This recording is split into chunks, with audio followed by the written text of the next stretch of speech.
आणि आता बातमी शिवसेनेच्या गोटातून 6 खासदार फुटल्यानं ठाकरेंच्या शिवसेनेला मोठा फटका बसला।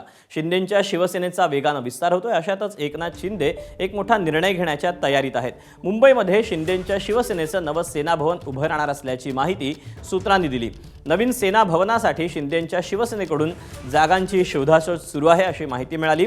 दादरमधील मूळ सेना भवनाच्या जवळपासच मुख्य कार्यालयासाठी शिवसेनेनं जागा शोधल्याची माहिती आहे। याशिवाय बांद्रे परळमधील जागांचाही शिवसेनेकडून विचार सुरू आहे। मात्र दादरमध्येच शिवसेनेचं कार्यालय असावं अशी एकनाथ शिंदेंचीच इच्छा असल्याची माहिती सूत्रांनी दिली आहे।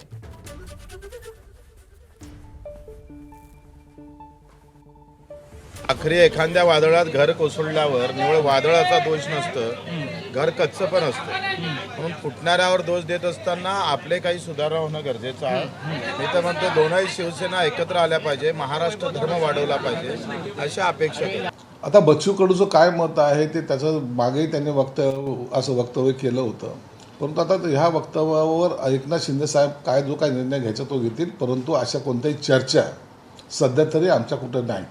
मला असं वाटतं दोन्ही शिवसेना एकत्र झाल्या पाहिजे ही भूमिका चुकीची असं वाटायचं काही कारण नाही। पण जी शिवसेना मोदी आणि शहाचे तळवे चाटतात ती शिवसेना आहे का हा माझा प्रश्न आहे।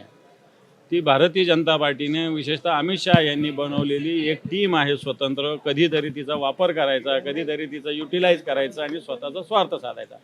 त्याच्यामुळे ही शिवसेना होऊ शकत नाही। शिवसेना बाळासाहेबांची आहे, उद्धवजींचं नेतृत्व ते करतात, ही शिवसेना खरी शिवसेना आहे। एबीपी माझा, उघडा डोळे बघा नीट।